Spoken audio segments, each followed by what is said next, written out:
통일교육에 대한 문화적 이해 네 번째 시간입니다. 이번 시간에는 문화 이해와 통일교육으로 준비했습니다. 네, 여기에 원숭이, 곰, 바나나 세 가지가 있는데요. 원숭이하고 두 가지를 짝을 지어라는 질문을 던졌습니다. 자, 여러분들은 어떤 것을 짝을 짓겠습니까? 원숭이하고 곰을 짝 지우겠습니까? 아니면 원숭이하고 바나나를 짝을 지우겠습니까? 똑같은 질문이었는데요. 놀랍게도 동양인과 서양인의 해답이 달랐습니다. 동양인의 약 80%는 원숭이하고 바나나를 짝을 지었고요. 서양인의 80%는 원숭이하고 곰을 짝을 지었습니다. 왜 이런 결과를 갖게 됐을까요? 동양인들은 기본적으로 사물의 연관성에 집중을 합니다. 이건 오랜 문화적 전통이었던 것이죠. 서양인들은 사물의 본질에 충실하려고 합니다. 원숭이하고 곰은 어떤 공통성이 있습니까? 동물이라고 하는 공통성이 있는 것들이죠. 같은 하늘을 바라보면서 동양인들은 저 하늘의 별과 달이 어떻게 움직일까를 고민했었고요. 서양인들은 저 별이 도대체 무엇일까라고 고민을 했습니다. 하버드 대학교에서 가장 인기 있는 강좌 과목들도 보면 정의란 무엇인가, 죽음이란 무엇인가, 인간이란 무엇인가, 이런 본질적인 문제를 파고드는 학문이 인기가 있습니다. 반면 동양에서는 어떻게 살아야 될까, 이런 문제에 대한 해답들을 찾는데 주력해 왔었습니다. 흔히 우리가 알고 있는 유구의 문헌들, 논어라든가 맹자라든가 이런 책들의 대부분들은 어떻게 해야 될까요? 어떻게 살아야 될까요? 라고 하는 관계성을 묻는 질문이었고 해답이었습니다. 그러다 보니까 사물 그 자체에 충실하기보다는 사물과의 인과성에 주목하게 됐던 것이었죠. 그래서 어떻게 보면 우리가 당연하다고 얘기하는 많은 부분들은 사실은 우리의 관념대로 생각하고 보이기 마련입니다. 네, 아기 호랑이하고 토끼가 휴대폰으로 통화를 하고 있고 종이컵으로 통화를 하고 있습니다. 전화를 걸었는데 전화벨이 울리고 토끼가 받았습니다. 여보세요? 잘 들릴까요? 토끼의 귀는 어디에 있습니까? 머리 위에 있습니다. 근데 왜 저 토끼는 저 사람으로 치면 귀 있는 위치에다가 휴대폰을 갖다 댔을까요? 작가는 자기도 모르게 사람이기 때문에 휴대폰을 사람의 귀에다 댔던 것이었습니다. 이것은 뭐냐면 우리가 과학적으로 생각하기보다는 인간 중심으로 생각하고 있다는 것을 보여주는 것이고요. 서양 미술 작품을 보면 인상파 화가들이 처음으로 자신들의 그림을 전시했을 때 이런 평가를 들었습니다. 어우, 참 인상적이네. 비꼬산 말투였고요. 너무나 그림이 낯설다라고 하는 표현이었습니다. 왜 낯설었느냐? 서양인들은 본질적인 색깔을 추구를 했습니다. 하늘을 그릴 때는 하늘색을 찾아야 된다고 생각을 했었고요. 바다를 그릴 때는 바다색을 그려야 된다라고 생각을 했습니다. 우리도 예전에 그림 시간에 이런 생각을 했었습니다. 사람을 그릴 때 무슨 색을 써야 될까요? 라는 질문을 하면 살색이라고 대답했던 기억이 있습니다. 사람의 살색은 무슨 색인가요? 우리가 당연하게 생각하고 있는 것도 당연하지 않을 수 있다고 하는 것이었고요. 서양 미술이 추구해 왔었던 본질적인 색깔을 찾으려고 하는 노력이 인상파에 오면서 눈에 보이는 대로 그림을 그리기 시작했던 것입니다. 우리도 보면 18세기에 진경산수화라는 것이 등장을 했는데요. 진경이라고 하는 것은 진짜 경치입니다. 그림을 그리는데 진짜 경치를 그리지 않으면 뭘 그릴까요? 머릿속에 있는 그림을 그렸던 것입니다. 아마도 예전에 미술 시간을 경험했던 많은 분들은 귀화집을 그리라고 하면 눈에 감고도 귀화집을 그릴 수 있을 것입니다. 초가집을 그리라고 하면 초가집을 생각해서 그릴 수 있습니다. 우리 머릿속에 생각하고 있는 개념을 그대로 그렸던 것이었었고요. 진경산수화가 등장하기 이전까지 사람들은 개념을 그렸었습니다. 그래서 진짜 보이는 경치를 그린다는 것이 미술계에서는 오히려 역설적으로 혁명적인 변화가 있었고요. 현대 미술의 출발도 뭐냐면 카메라가 등장하면서 카메라가 보여주는 사실적인 재현에 마주하면서 카메라가 그릴 수 없는 것들을 그리는 것이 현대 미술의 중심이 됐던 것이었습니다. 우리가 문화교육과 통일교육, 문화이와 통일교육을 하는 이유는 이 문화적인 차이에서 일어날 수 있는 문화적 충돌을 예방하자는 것들이고요. 말씀드렸듯이 이 남북한 간의 문화라고 하는 것은 우열의식과 거부감을 동시에 가지고 있습니다. 북한 사람들에게서 상업주의 문화에 대한 부정적 인식과 거부감을 가지고 있고요.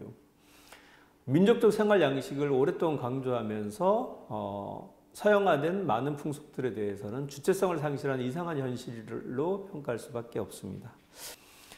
남쪽 문화 같은 경우에는 주체성이라든가 개인성이 강조되면서 획일화되고 이념지향적인 집단주의적 특성에 대해서는 강한 거부감을 가지고 있습니다.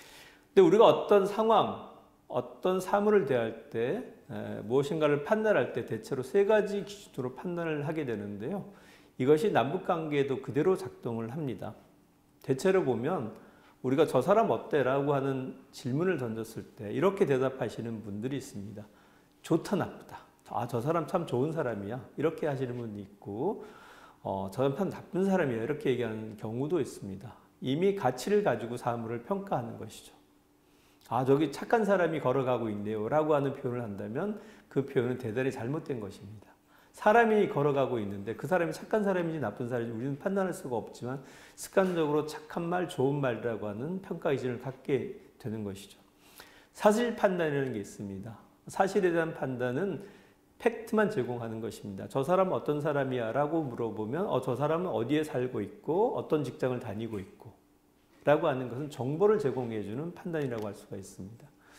도덕적 판단이라고 하는 것은 그 사람의 가치관이나 신념과 관련해서 내리는 판단입니다. 정직해야 돼, 솔직해야 돼, 저렇게 말하는 것은 나쁜 거야 라고 하는 판단을 내리는 것들이죠. 근데 한반도에서 남북이 분단된 이후로 적대적이고 감정적인 대립이 오래 지속되면서 당연하게 이런 도덕적 판단에 내몰렸던 오랜 시간들이 있었습니다. 한반도에서 이데올로기라고 하는 것은 다만 정치적 선택지가 아니라 한 사람의 운명을 달리할 수 있는, 생존을 좌우할 수 있는 문제였었기 때문에 생존과 관련된 문제였었고 내가 저쪽이 아니다라고 하는 것을 적극적으로 해명하지 않으면 내 존재가 위험해질 수 있는 상황이 오랫동안 지속이 되어 왔었습니다. 그러다 보니까 한반도에서 남북이라고 하는 것은 도덕적인 판단 기준이 오랫동안 되어 왔던 것이었죠. 남북한 간의 미적 가치에 대한 차이도 있습니다. 북한에서는 주체 미학관을 강조하고 있는데요. 형식미보다는 생활의 가치라든가 의미와 관련된 내용미를 중시를 합니다. 뭐 이런 표현을 할 수가 있죠. 세상에서 가장 아름다운 꽃이 어떤 꽃인가요? 아마 보고 계신 분들이 가장 아름다운 꽃이 아닌가 싶은데요. 어떤 분들은 색깔, 조화, 형태를 가지고 아름다움을 표현할 수도 있습니다. 나는 장미꽃이 좋아, 나는 백합이 좋아 이렇게 얘기할 수도 있지만 어떤 분들은 실용적인 목적을 두고 나는 보리꽃이 좋아, 벽꽃이 좋아, 보리꽃이 피어야 먹고 살 수 있으니까 라고 판단을 내릴 수 있다는 것들이죠. 그래서 어떠한 가치 기준과 어떤 평가를 내리느냐에 따라서는 그 사회가 오랫동안 축적되어진 문화적 경험을 바탕으로 하고 있다라고 하는 것입니다. 그래서 문화라고 하는 것은 보면 항상 머물러 있는 것이 아니라 새로운 영역으로 올라가고 또 문화로서 인정을 받게 되는 것들이죠. 판소리 같은 경우에는 아주 오랜 옛날에는 길거리에서 불렸던 그냥 아무 곳이나 판을 깔고 불렸던 평범한 대중문화였습니다. 그런데 이것이 국가문화유산으로 지정이 되고 아주 고급 문화로 바뀌어왔고요. 서양에서 오페라라고 하는 것은 대중음악이었는데 우리 쪽에 오면서 굉장히 고급스러운 문화로 자리 잡게 됐고요. 지금 트롯 열풍이 오면서 트롯이라고 하는 것은 아트의 영역으로 올라가서 우리가 지켜야 될, 우리가 굉장히 높게 평가하는 예술 영역으로 들어왔습니다. 만화라고 하는 것도 마찬가지고요. 그렇기 때문에 문화를 이해한다라고 하는 것은 문화적 배경과 문맥을 이해하는데 두툼한 해석이 필요하다는 것을 말씀드릴 수 있습니다. 문화적 동질성과 이질성에 대한 이해가 필요한데요. 남북 주민들이 스스로가 문화 적응의 대상이 되어야 한다는 기본 입장을 가져야 됩니다. 통일이라고 하는 것은 남북 주민이 상호 주체가 돼서 새로운 문화를 만들어 나가는 창의적 과정이 이고 그 과정 속에서 많은 문화적 교합과 습합, 새로운 노력들이 필요하다는 것에 대해서 서로 동의하고 적극적으로 나서야 합니다. 다만 이러한 과정을 통해서 보편적 가치가 무엇인가를 찾아 나가고 이 문화라고 하는 것이 인본주의에 기초한 인식을 기본으로 해서 새로운 문화적 감성과 포용성을 강화해 나가는 노력이 필요하다고 말씀드릴 수가 있습니다. 그러기 위해서는 기본적으로 접촉과 화합의 기회를 최대한 넓혀 나가는 것들이 필요합니다. 남북 사회에서 정치적 화해, 경제적 교류와 더불어서 사회문화적 교류가 활성화에 대한 이유도 바로 여기에 있습니다. 처음에 만나서 낯설고 어색했던 것들이 서로 문화를 이해하면서 타 문화를 수용하려고 하는 긍정적 모습을 보인 변화는 지난 남북 관계에서 이루어졌던 사회문화 교류를 통해서도 충분히 확인할 수 있는 시간이었습니다. 최근에 북한 이탈 주민들의 총합 숫자가 3만 명을 넘어서면서 남북한 간의 문화 차이가 어떤 것인지를 인지하는 계기도 되었습니다. 개인적인 문제가 아니라 그들이 보여주고 있는 공통적인 특성이 무엇인지를 확인하고 그 문제에 대해서 남북 어떻게 합의를 찾아갈지, 어떻게 교육할지에 대한 프로그램과 고민이 좀 더 필요하다고 말씀드릴 수 있습니다. 그러한 사례 중에 하나가 독일 통일 과정에서 보여줬던 동서생애 교환 프로그램이었습니다. 프로그램은 아주 간단합니다. 특별하게 어떤 이벤트를 하는 것이 아니라 남북한 주민들이 동서독 주민들이 모여서 서로의 이야기를 풀어놓는 것이었고요. 그 이야기를 들어주는 것입니다.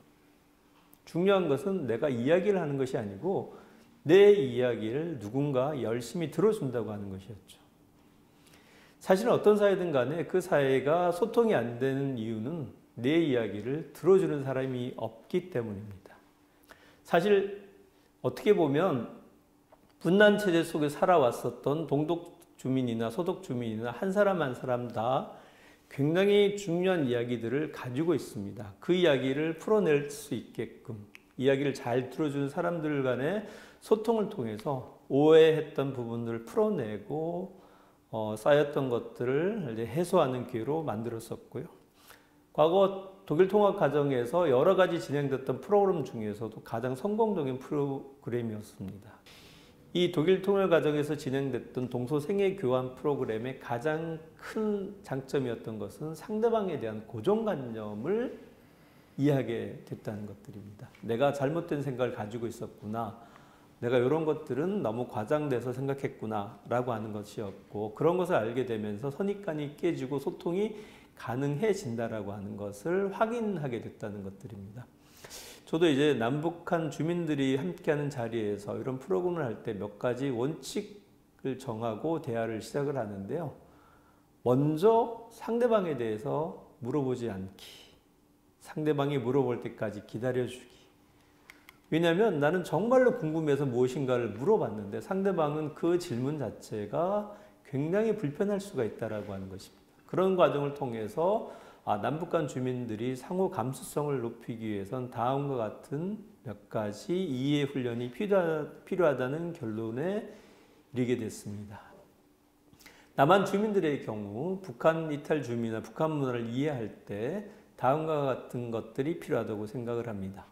우선 적응이란 단어, 이거 굉장히 많은 시간이 필요하다는 것이죠.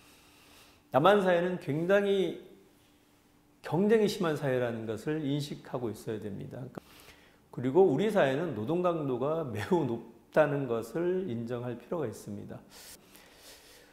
내가 개인주의라고 얘기하고 있는데 이런 개인주의적인 성향이 조금 이기주의로 나아가는 것은 아닌지에 대해서 성찰을 해야 된다라고 하는 것이고요. 북한 이탈 주민들이 얘기하고 있는 솔직하고 직선적인 의사소통 방식을 이해해야 할 필요가 있습니다. 북한에 대해서 많지 않은 지식을 가지고 상대방을 일반화할 필요는 없다고 생각을 합니다. 다수의 입장에서 최대한 수용하려고 하는 자세를 가져줘야 된다고 말씀드릴 수가 있습니다. 훈련이라고 그러니까 많이 연습해야 될 것 같지만 평상시에 이것은 우리가 남북한 간 주민의 소통뿐만 아니라 앞으로 맞이하게 될 다문화 사회에서 기본적으로 우리가 고민해야 될 문제는 아닌가 싶습니다. 반면 북한 이탈 주민들 같은 경우에도 상호 이해를 위해서 다음과 같은 고민들이 좀 필요하다고 생각을 하고 있는데요. 일단 자유라고 하는 것은 책임을 수반하는 문제라고 하는 것들입니다. 자유라고 하는 것은 교과서로 배울 수 있는 것이 아니고 오랫동안 역사적 경험과 개인의 자유라고 하는 것이 사회적 책임을 동반한다라고 하는 것을 경험적으로 수행했던 사회라는 것을 인지할 필요가 있다고 말씀드리고 싶습니다. 그리고 어떤 길을 갈 것인가는 스스로의 노력과 능력으로 가야 된다라고 하는 것. 직장에서는 어떤 사회든 간에 부지런하고 성실한 근로자를 원한다.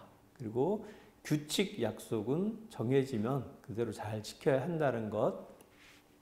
그리고 실수를 했으면 바로 그 자리에서 인정하고 사과하는 것들이 좀 필요하다라고 하는 것이고요. 감정적인 거, 이런 것에 치우쳐서 행동할 필요는 없다. 그리고 개인주의하고 이기주의는 차이가 있는 것이고 개인주의는 존중받아야 될 권리다. 물론 이것이 이기주의 되어서는 안 되겠지만 개인적인 의사라고 하는 것을 존중해야 된다는 것을 배워야 될 것 같습니다. 의사소통에서는 상대방의 감정에 대해서 고려할 필요가 있다는 것이고요. 내가 솔직하면 된다는 생각보다도 혹시나 상대방이 다칠 수 있지 않을까라고 하는 생각을 고려할 필요가 있는 것 같습니다. 그리고 남녀의 사회적 평등을 추구하는 사회라고 하는 것을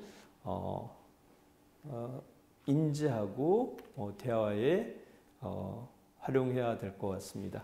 잘 모르겠습니다. 제가 봤을 때 되게 이런 차이들이 서로 간에 이해하는 데 있어서 필요한 부분이 아닌가 생각이 들고요.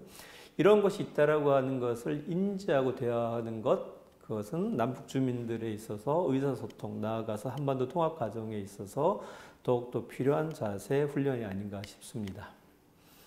이상으로 통일교육과 문화에 대한 이해 강의를 모두 마치도록 하겠습니다. 감사합니다.